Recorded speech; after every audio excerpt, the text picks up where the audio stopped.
কি ব্যাপার, কি এত তাড়াতাড়ি ইমার্জেন্সিতে আয়া পড়লো? 75 কিলোমিটার চালাইছি, গাড়ি ইমার্জেন্সিতে এলো কেন? ও না, ঠিকই আছে। হ্যাঁ, ইমার্জেন্সি। বাস আজকেই তেল ভরতে হবে। সবাই হয়তো ভাবতেছেন আমার বাইকে তেল কোথায়, তাই না? আমার বাইকে তো সবসময় ফুল থাকে, এখন তেল ডাবল ইমার্জেন্সিতে। বিষয়টা হচ্ছে আমি আমার বাইকে যত তেল আছে সব খালি করতে চাচ্ছি, কারণ 3-4 মাস পর পর এরকম করা উচিত। আপনার পুরো টাঙ্কিটা খালি করে দেন আবার রিফিল করা উচিত আর কি। তাহলে ভিতরে যত গ্যাস ম্যাস যাই থাকে এগুলো সব বেরোয় যায় আর কি। একদম পাইপ পর্যন্ত যা থাকে না, ওটা সব বেরোয় যায়। তো এই জন্য আমি আমার বাইকের তেলটা একদম মোটামুটি জানেন আর 2-4 কিলোমিটার চলা যাবে তখনই আমি গাড়ি ফুল লোড করবো আর কি। ফুল লোড না, মিনিমাম একটা মার্জিন আছে, ওই পর্যন্ত করবো আর কি।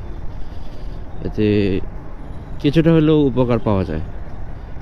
এটা হচ্ছে আমার ফিলোসফি, অ্যান্ড এটা দিয়ে আমি ভালো রেজাল্ট পাইছি। চাইলে আপনারাও ট্রাই করতে পারেন। এবং যারা হচ্ছে গিয়া 100-150 গ্রাম থাকলেই যারা তেল ভরেন তাদের জন্য তো এই নিয়ম না।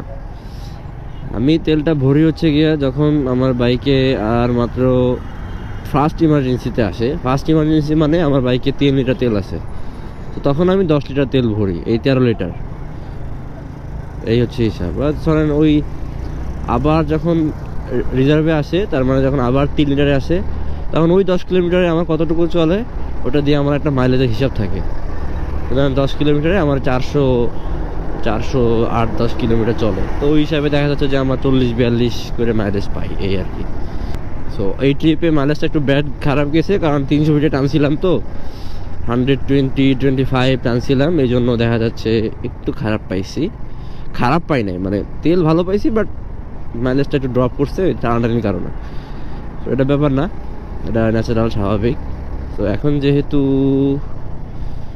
কি করে এরা রাস্তাঘাটে 300 মিটার রাস্তায়, ও ও sorry sorry sorry sorry sorry sorry sorry